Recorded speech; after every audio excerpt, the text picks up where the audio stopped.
This conference will now be recorded. Good evening, everyone. Welcome to the City of Warrenville Public Works and Infrastructure Committee of the Whole regular meeting. It is Monday, October 12th at 7 p.m.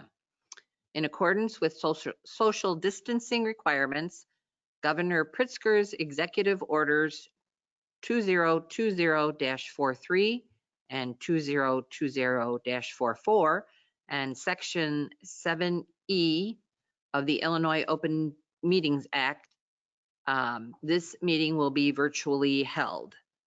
Also, persons wishing to provide public comment are strongly encouraged to submit written comments via email at info@warrenville.il.us. Also, please note that this meeting is being recorded.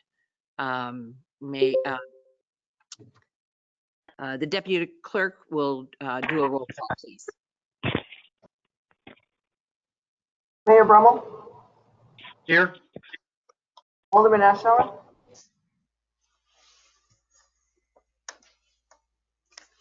Alderman Ashour? Oh, Stuart, turn your microphone on. There you go. Thank you. Alderman Berry? Here. Alderman Bevere? Here. Alderman Davalos? Here. Alderman Goodman? Here. Alderman Krischel? Here. Alderman Widener? Here. Alderman Wilson? Here. We have a quorum. Now I'll read the staff. City Administrator Coakley? Here.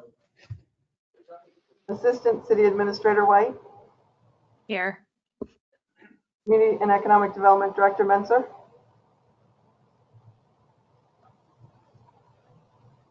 Deputy Public Works Director Kukler? Here. Finance Director Dahlstrom? Police Chief Toronto?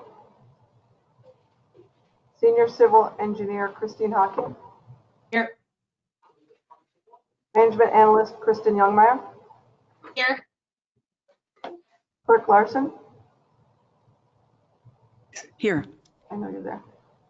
And Deputy Clerk Gravetti here. Great. And now for the Pledge of Allegiance, I will say it aloud and please say it silently to yourself. I pledge allegiance to the flag of the United States of America and to the republic for which it stands, one nation, under God, indivisible, with liberty and justice for all.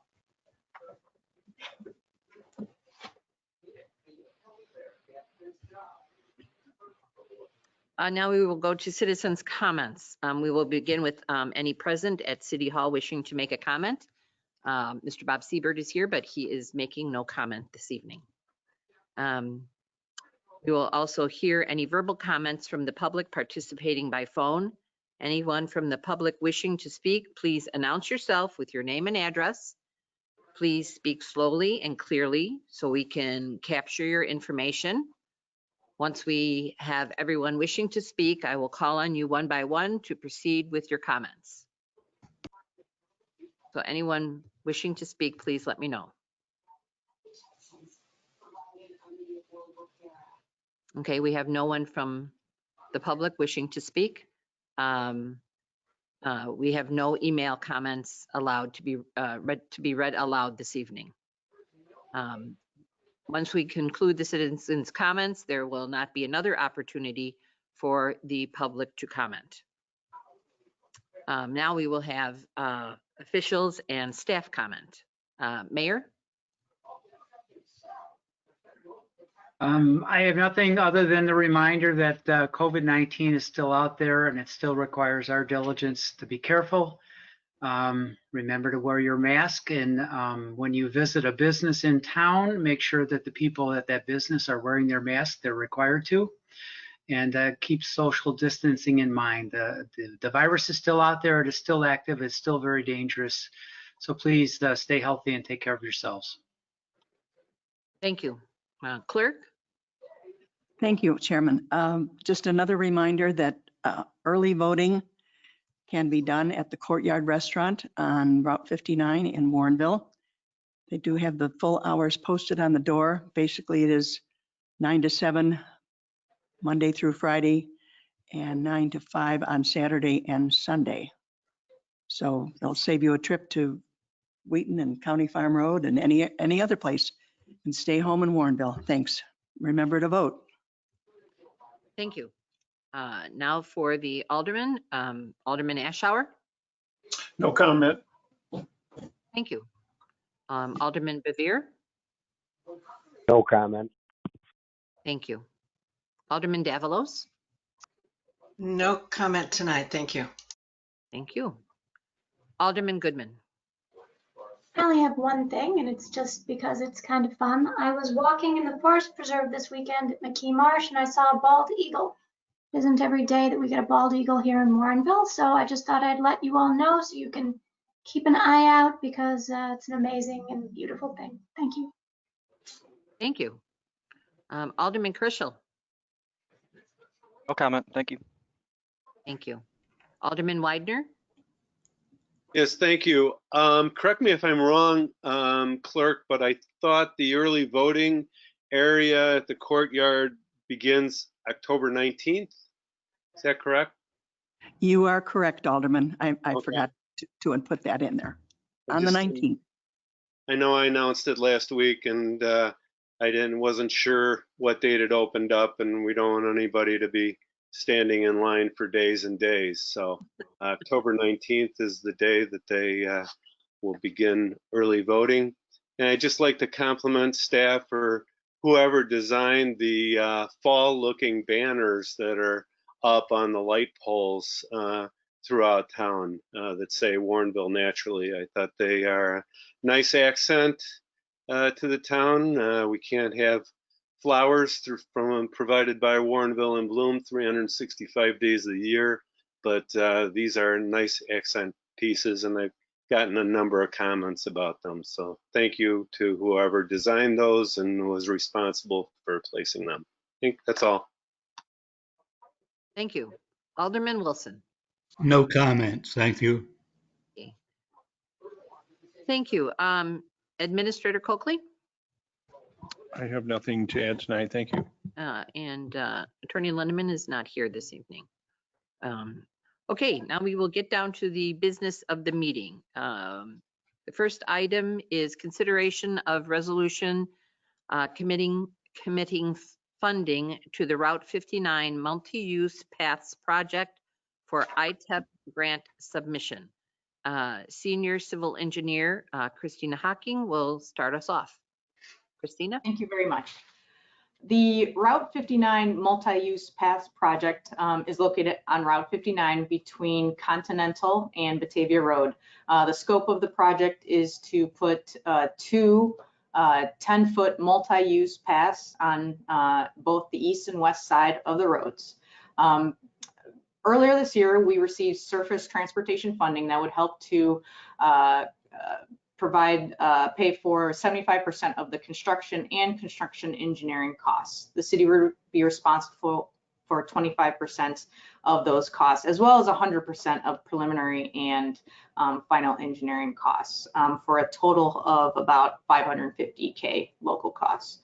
A different grant, the Illinois Transportation Enhancement Program, recently came out with an abundance of funding for bike path pedestrian related projects, more so than in previous years. I believe it's 3 or 4 times the amount of money that they've had. We quickly realized that this project could be a good potential project for the funding for this grant, and the grant is currently open for applications. So staff decided that it would be very important for the city to go after this funding because it provides for 80% of funding for all phases of engineering and construction, including preliminary and final engineering. So if the city received this grant, we could save essentially about $275,000 if we receive this grant. Part of the grant application requires a resolution committing funding to apply for this grant. That resolution is located in the backup materials. It allows for staff, obviously, to apply for the grant funding, and it also authorizes, the city for future funding, to apply future funding, budget funding for this project. This project won't be built until FY25, so it is in the future. However, we have identified some of the construction costs could be used using MFT funding. The remaining costs would come out of the general funds. But like I said, if we get this grant, it would save the city local funding about $275,000. So staff is recommending approval of the resolution in the backup materials and pledging the city to provide the funds necessary for the local share so that staff can apply for the grant. I'll take any questions if there's any. Okay, thank you, Christine. All right, if I'll go through all the mayor and the aldermen, and if you have any questions or comments, you can please do so at this time. First, Mayor Brummel. Thank you, Madam Chairman. I support this resolution. Obviously, it's another example of us taking our resources and leveraging them into a larger amount by outside sources. So it's a great idea to move these paths forward. It's a great idea to find outside funding, and I absolutely support moving forward. Thank you. Alderman Ashour. If we commit to the funding and find out that our finances are such that this thing goes on longer than we think, things aren't working out, what happens? Are we going to be taking money away from our road program to pay for this, or is there a way to get out of it? Yeah, the resolution only pledges city funding. So obviously, once we get down the line, and if there is, an issue with budget or et cetera, the city would have to let the ITEP grant personnel know that we won't be able to move forward with the project. That could potentially affect maybe future scoring of future ITEP applications, but there's nothing that the city would have to, we wouldn't have to give any money back or anything like that. Thank you. Okay. I have no comment at this time. Alderman Bevere. I'm in favor of this, and my only other question was, is the Mac Road going to be coming up on an agenda soon? I have a lot of questions about where the project's going with the residents up there, and just curious when that's going to be coming back on the agenda to talk to. Well, currently we are having a public information meeting on Wednesday, and the various residents that are on Mac Road that are directly affected, they have all RSVP'd to that meeting. So we will gather that staff input from that meeting, or the resident input from that meeting, and work with the residents regarding that. In terms of coming back for a city council meeting or another agenda, we had just brought the final engineering proposal and contract to a previous committee of the whole meeting, as well as a city council meeting. I guess in my eyes, that was at least the conversations that we had at that point was the conversations we've had for Mac Road project up to this date. I don't anticipate another meeting in the future. We don't have anything scheduled at this point. Okay, thank you. So will any alderman be attending this meeting, or is it at City Hall? It is at City Hall chambers. I don't believe any aldermen are required to attend. There are residents attending, and obviously the RSVPs are trying to obviously make sure that the max is not exceeded in the City Hall chambers. If you'd like to talk to staff about the project, we can talk offline. We've encouraged people to submit comments separately as emails and relate those concerns to us. Okay, so we won't be able to attend the meeting. You can, obviously, as a resident, I'd have to talk with staff about I think only certain amount of city council people probably couldn't attend. So I'd have to discuss with staff. Okay, thank you very much. Thank you, Alderman Bevere. Okay, Alderman Davalos? Yes, thank you. I'm in favor of this also. I guess my first issue is safety, and my second issue is cost. So if 25% of everything but the preliminary and final engineering costs were added onto this, it looks like the total for this is a lot of money. I mean, I'm trying to calculate it in my head. And anyway, so it looks like a pretty good deal. Now, $550,000 is a lot of money, but to get it down to 275 is remarkable, I think. But to Alderman Ashour's comment, anything needs to be looked at. Is there a practical way to put? I mean, maybe we can't do this, just like with other projects.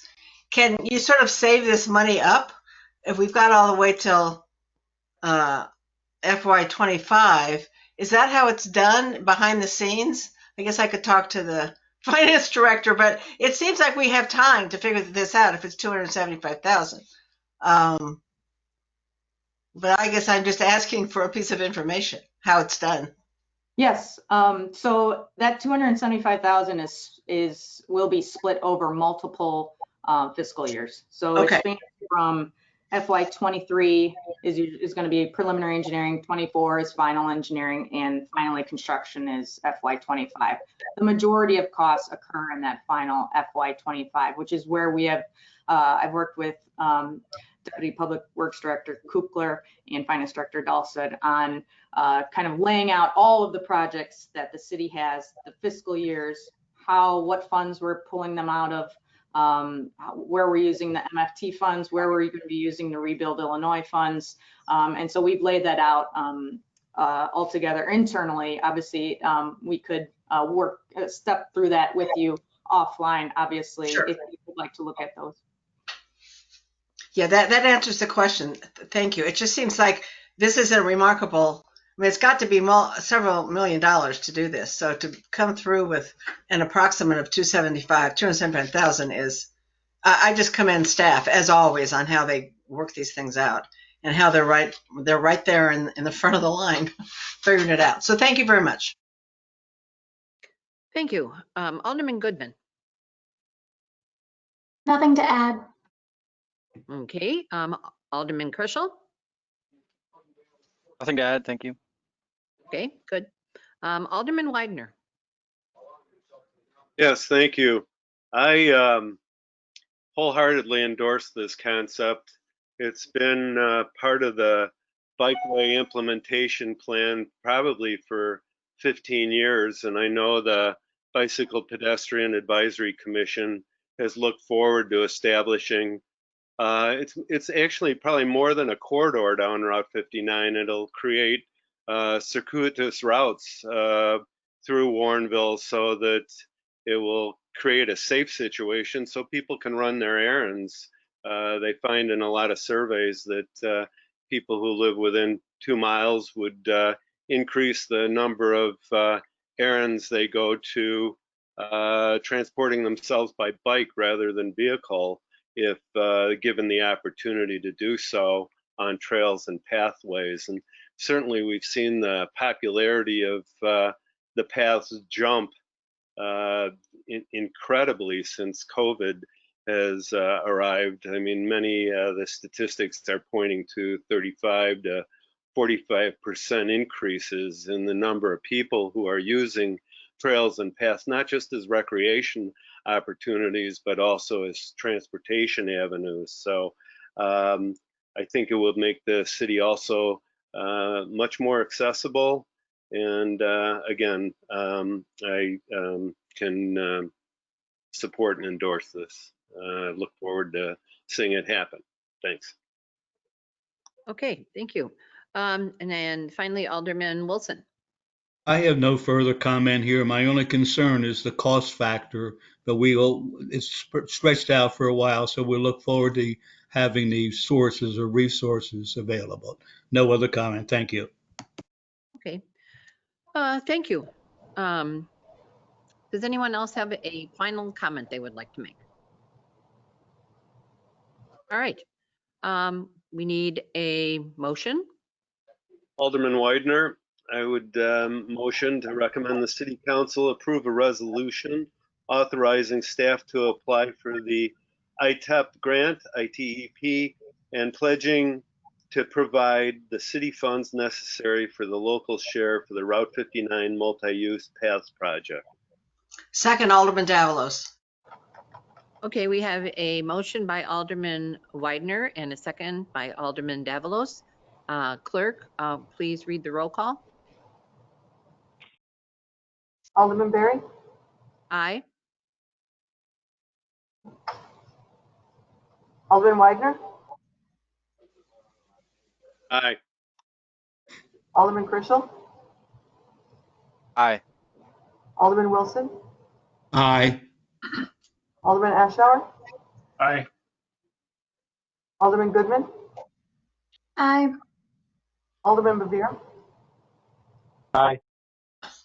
Alderman Davalos. Aye. Motion carries. Okay, very good. Okay, on to number 2. Consideration of staff recommendation for City Council to assign 2 aldermen to work with staff to review and update the capital maintenance and replacement plan and develop recommendations for City Council consideration. Deputy Public Works Director Phil Kukler. Thank you and good evening. You may recall that the capital maintenance and replacement plan was originally adopted by City Council back in 2011.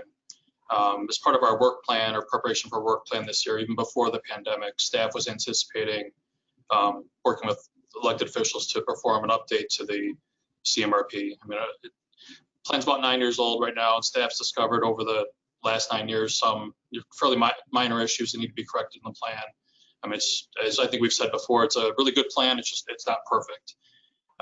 We discovered some items that are missing in the inventory. Probably the most critical piece that's missing right now from the plan is an annual escalator to help reflect the increasing costs from year to year. Currently, the majority of the costs reflected in the plan are still in 2011 dollars.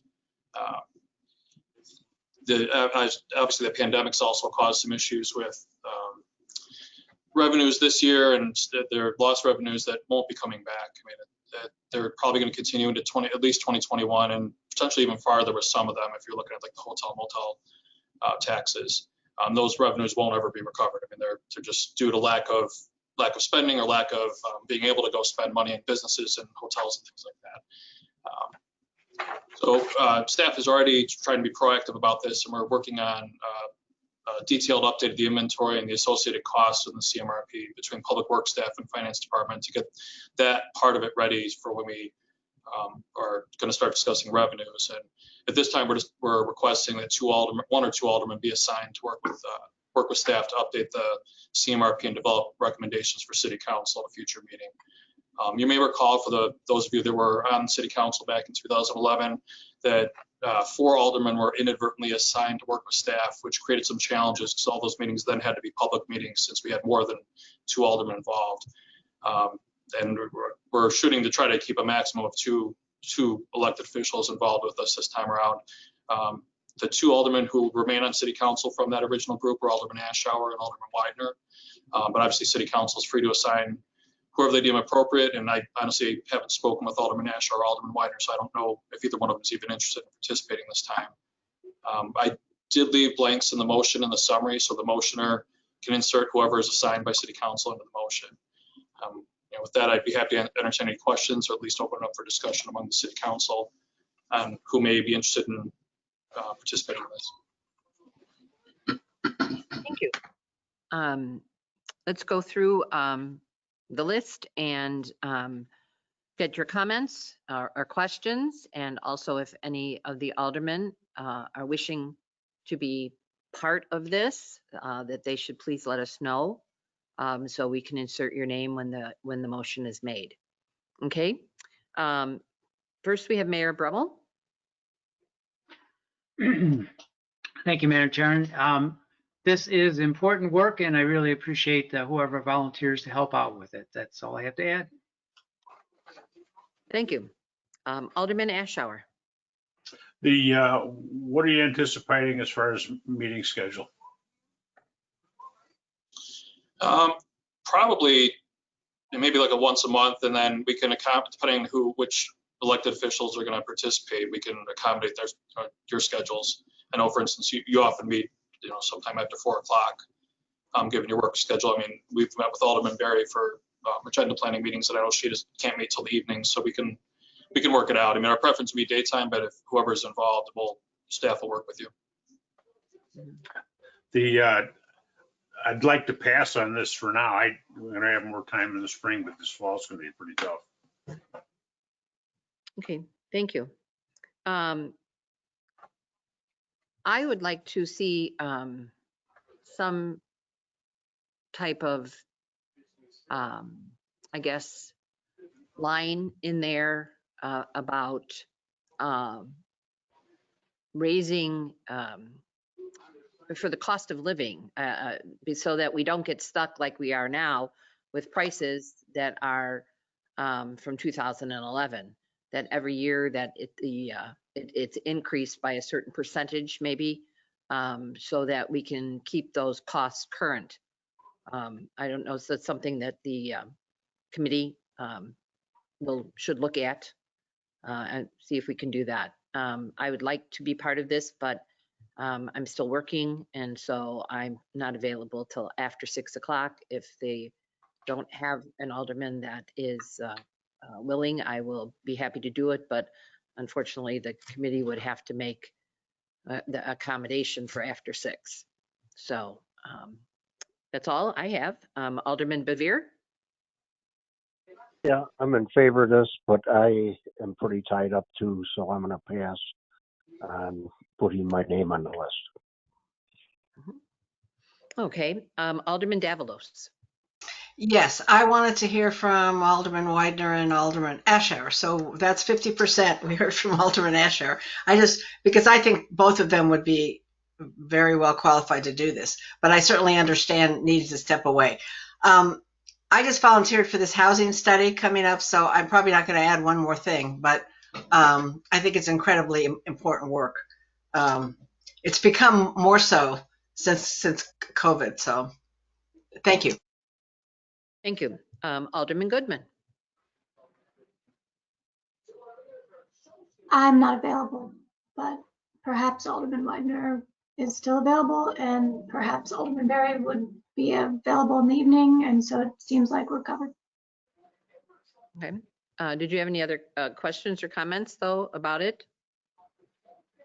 I think that the CMRP absolutely needs to be updated, and I look forward to reviewing the update.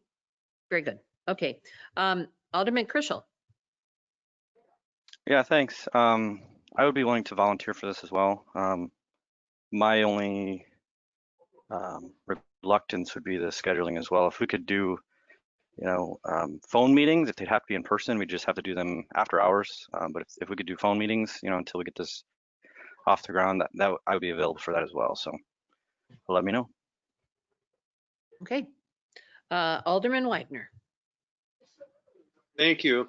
I would be willing to continue unless there's an overwhelming, request by Alderman Wilson that he might want to become involved. But I would be glad to continue my involvement with this program. Thank you. Thank you. Okay, Alderman Wilson, I guess it's up to you.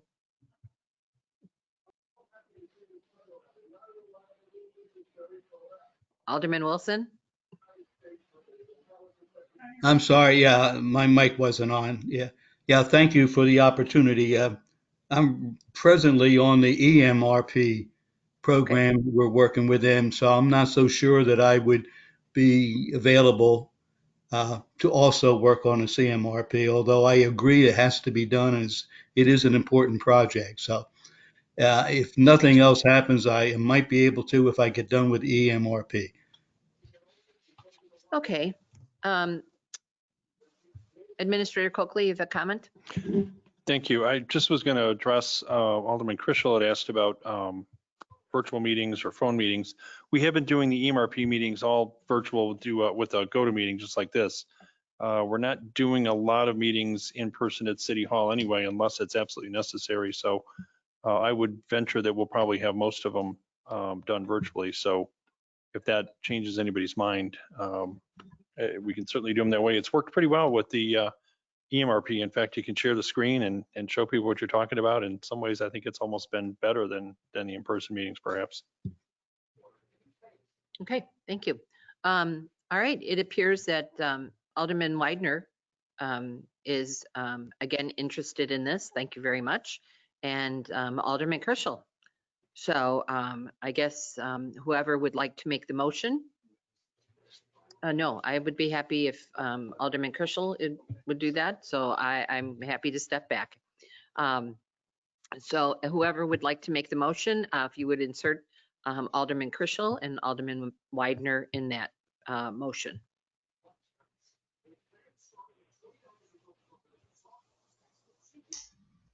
Alderman Davalos. Sorry. I would like to recommend City Council assign Alderman Widener and Alderman Krischel to work with staff to review and update the capital maintenance and replacement plan and to develop recommendations for City Council consideration. Need a second?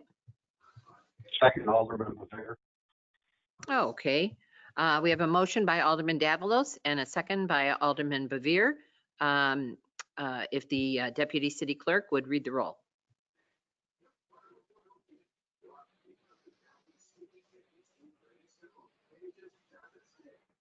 Dawn? I think your mic's up. Mic is not on. Okay, you're on. Sorry about that. Alderman Krischel.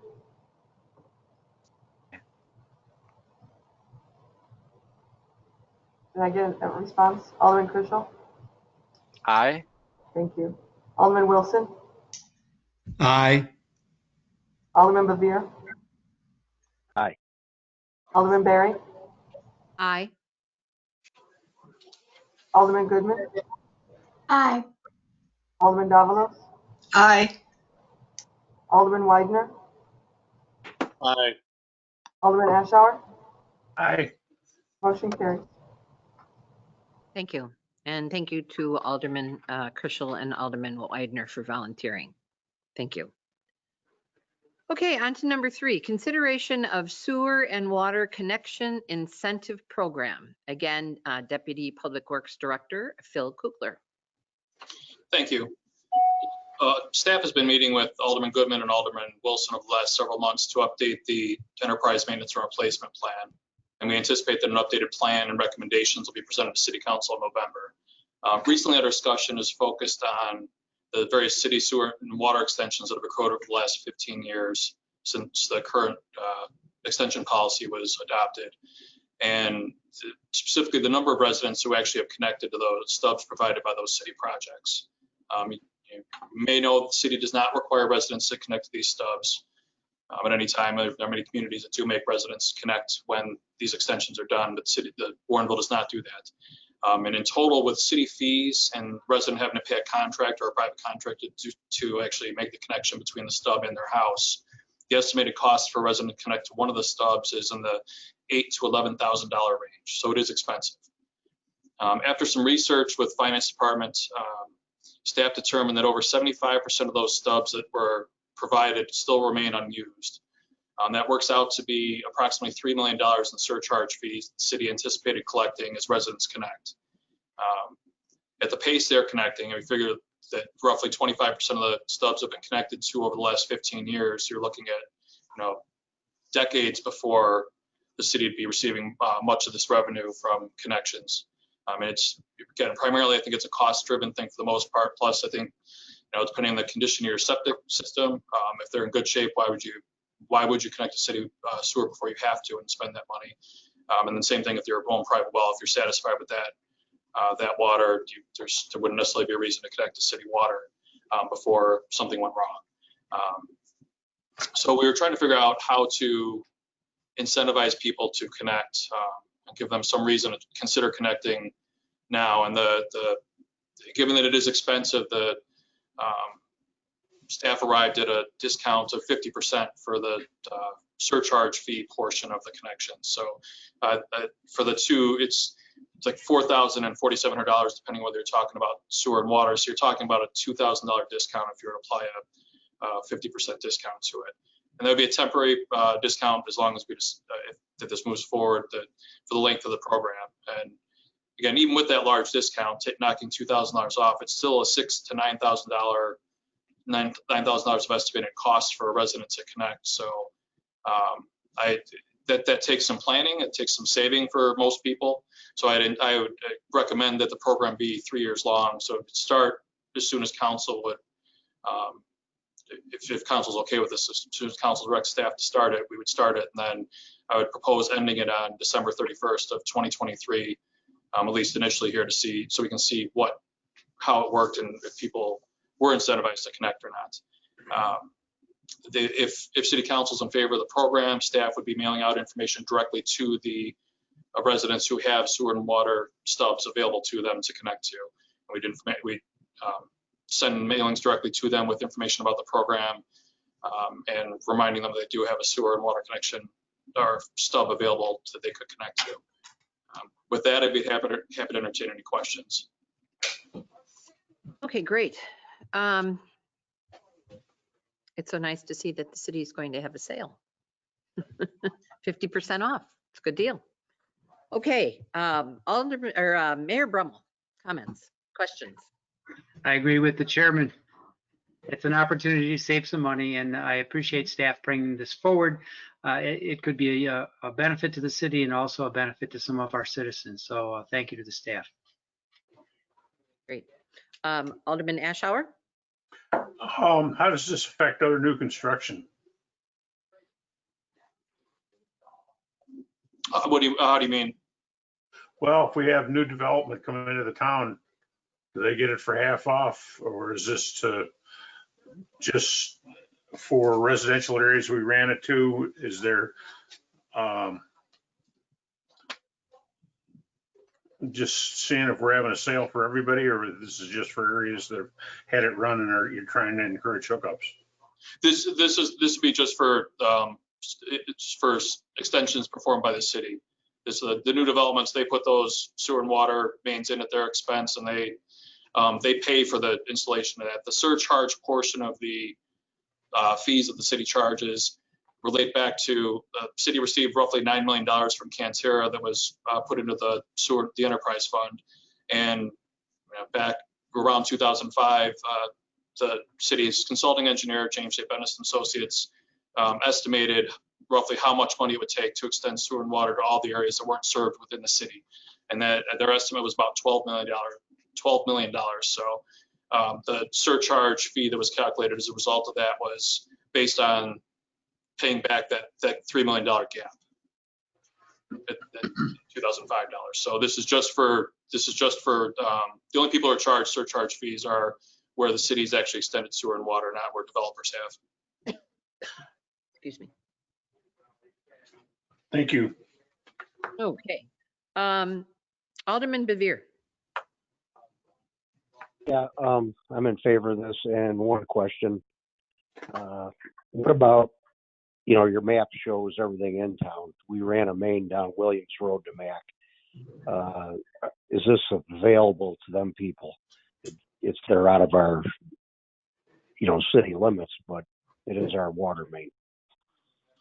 So for that main that was installed by the Forest Preserve District, again, city money wasn't spent to install that main. There were no stubs provided to residents along there because we don't know, none of them are in the city, you're correct. And we don't know when or if any of them will be part of the city. So the Forest Preserve District didn't stub any services to those properties, and therefore there aren't any surcharge fees. Okay, thank you. Okay. Alderman Davalos? Yes, I think this is a great idea. I think it's great. Thank you. Alderman Goodman?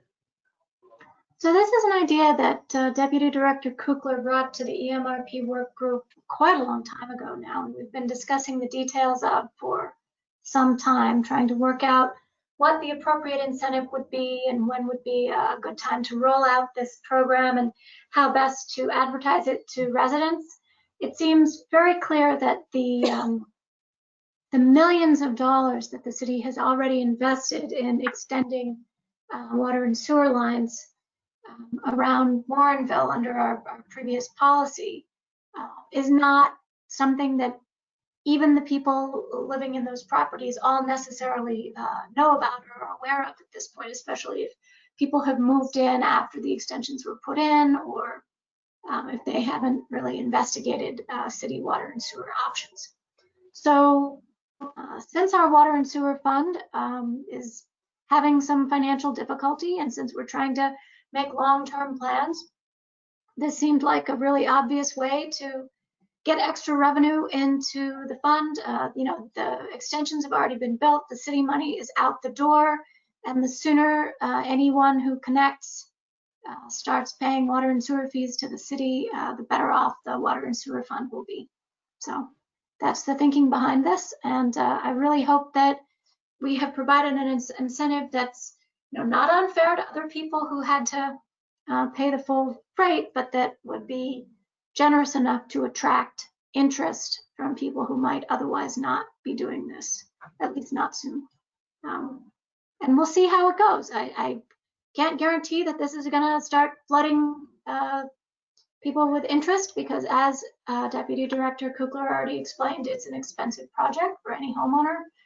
But yeah, I mean, having a deal available for a short term might allow people to save up over the next couple of years and get these projects done before the deadline is up.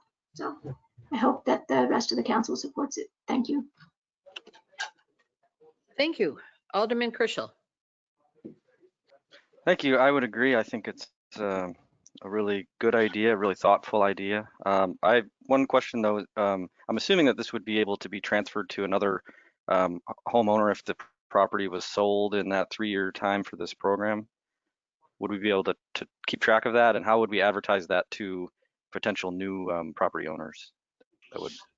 Well, I would anticipate that we initially get a mailing out and then probably repeat it in a year. I mean, if it's a 3-year program, maybe annually, just to make sure we catch any new property owners. I believe, yeah, that shouldn't be a problem. And I didn't mention, it was in the my memo, but there is, for the surcharge portion of the fees, people do have the ability to finance with the city to arrange like a payment plan over 3, 5, or 7 years to help soften at least part of the costs. And that's, I think the interest rate for the current year is something like 1.83%. So it's a low interest financing too.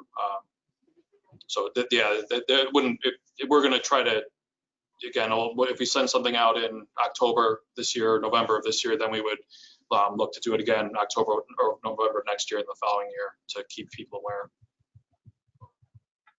Okay, good. Thank you. No, I support this. Thank you. Okay. Alderman Widener. Thank you. I think this is an incredibly great idea. I just have a couple questions. Is there any magic behind the closure date of 2023?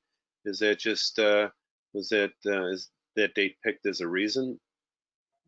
Nothing magical. I just figured, you know, that roughly 3 years would be a reasonable amount of time for people that are made aware of it this year, even next year, to plan for and save for money to do a project. I mean, if it turns out that we want to extend it farther, council's certainly welcome to do that. That's as Alderman Goodman said earlier, I'm not sure this is going to create a flood of people coming in to connect, because it still is an expensive endeavor for the residents. But if the more people we can get connected sooner, the better, from my perspective.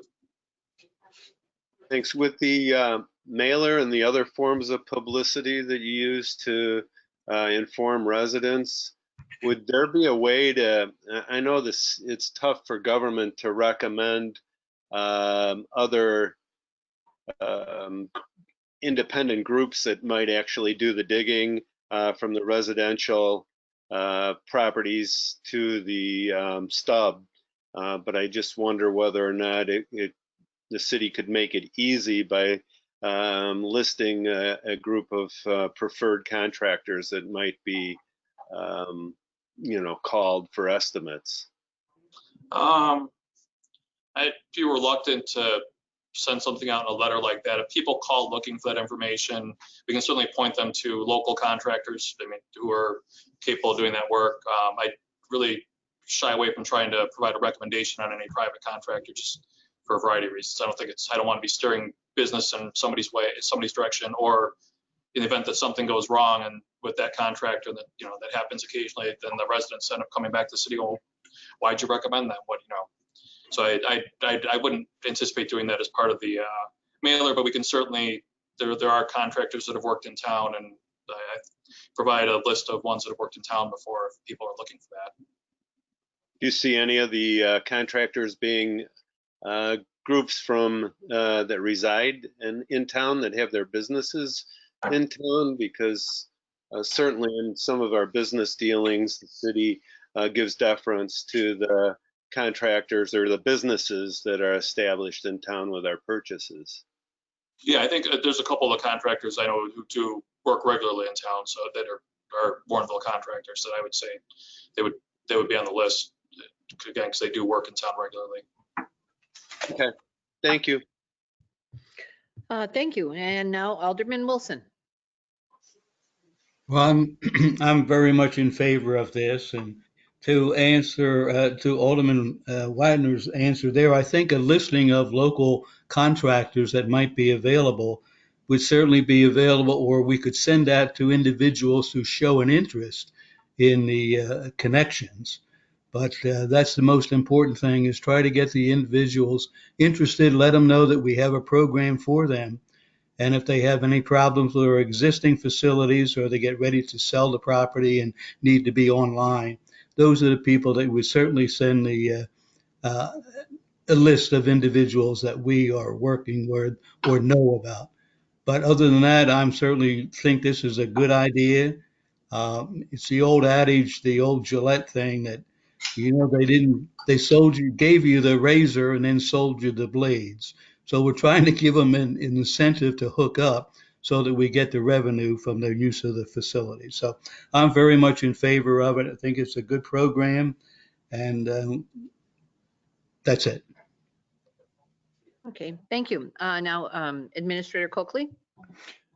Thank you. Just on the potential listing of contractors, preferred contractors, or just ones that worked in town, we can check with the city attorney to make sure we don't run afoul of any kind of rules or laws that might affect that, because you get into some different, you can cross some lines that we shouldn't, as Alderman Widener was referring to. So we'll run that by the city attorney and make sure that they worked with other communities as well, and just make sure how we could do that, if we can do that. Thank you. Okay, Assistant City Administrator Christina White. Thank you. I just wanted to remind everyone that we do have a business directory on our website for any Warrenville businesses that gets populated and updated regularly. So if you go to warrenville.il.us and just search business directory, you can find a list of Warrenville businesses there. Great, thank you. Okay, we need a motion, please.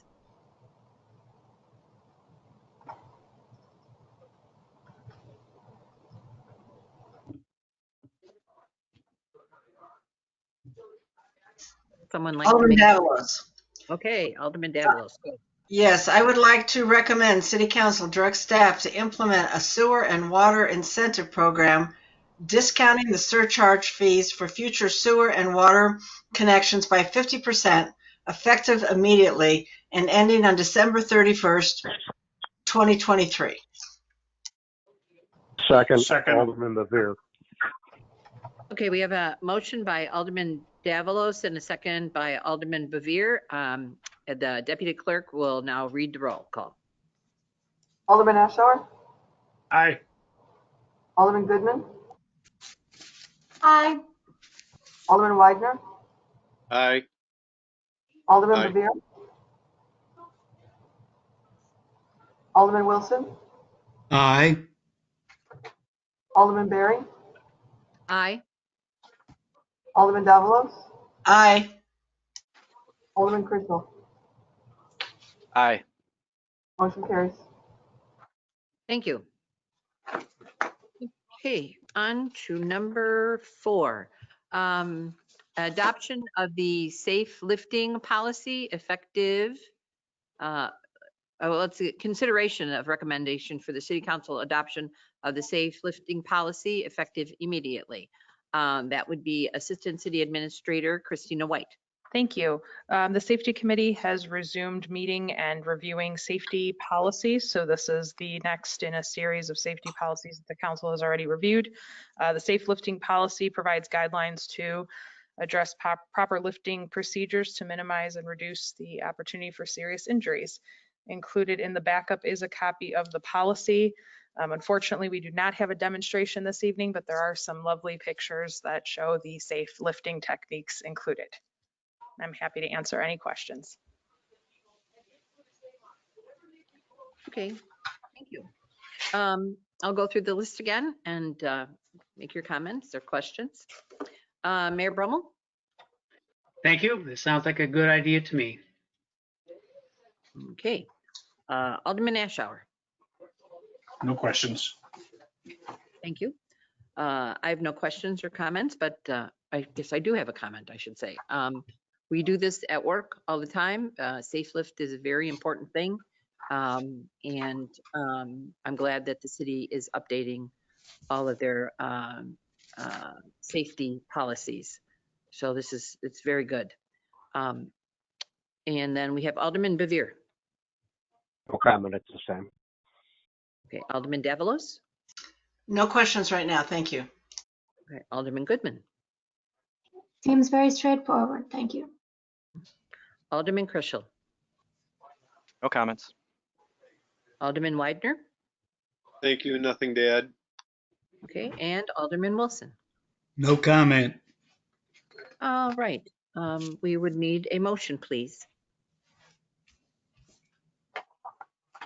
Alderman Crisell, I'd like to make a motion to recommend City Council adopt the Safety Committee's safe lifting policy effective immediately.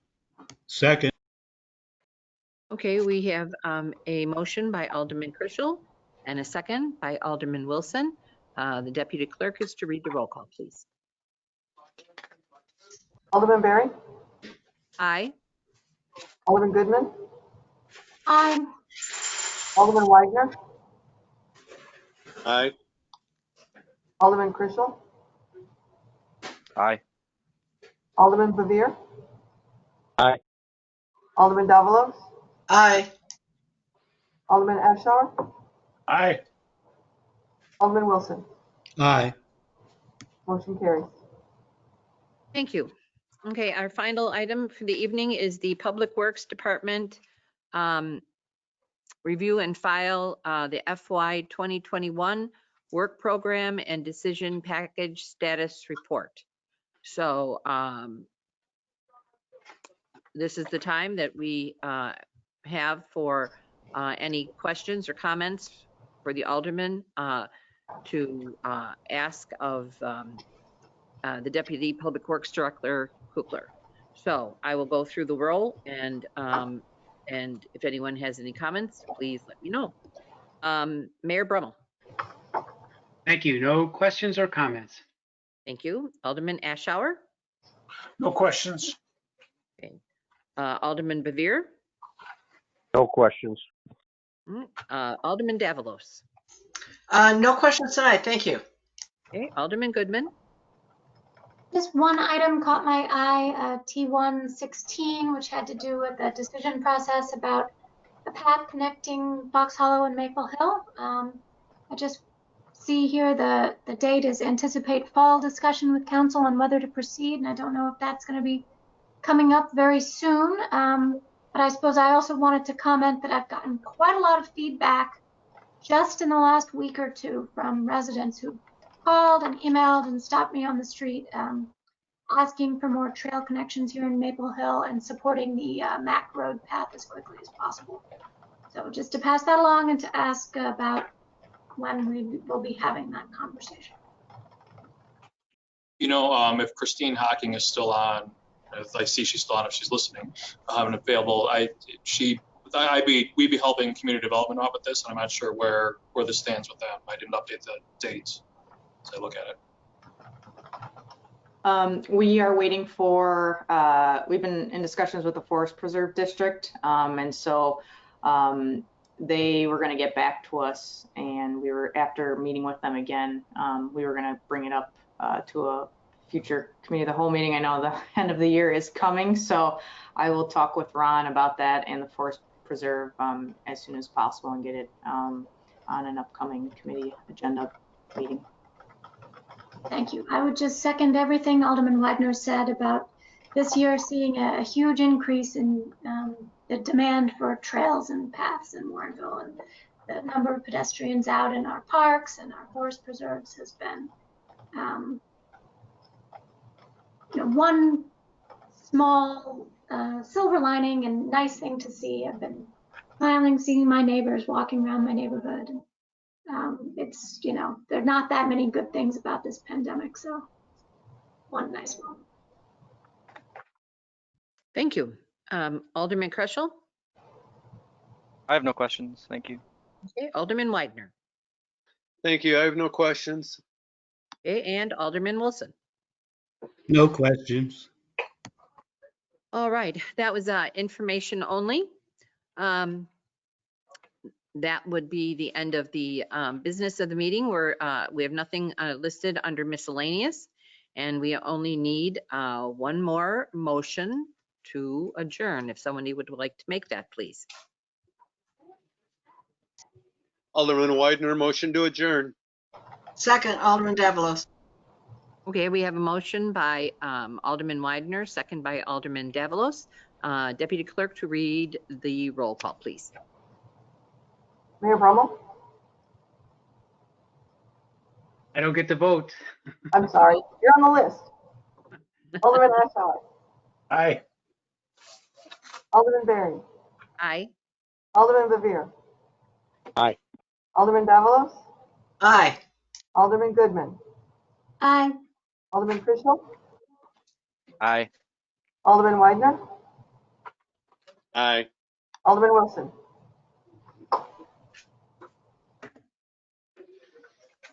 Alderman Wilson. Aye. Thank you. Motion carries. Hey. Okay, motion carries. Thank you, everyone. Have a good evening. Thank you, Alderman Berry. Thank you. Bye. Good night.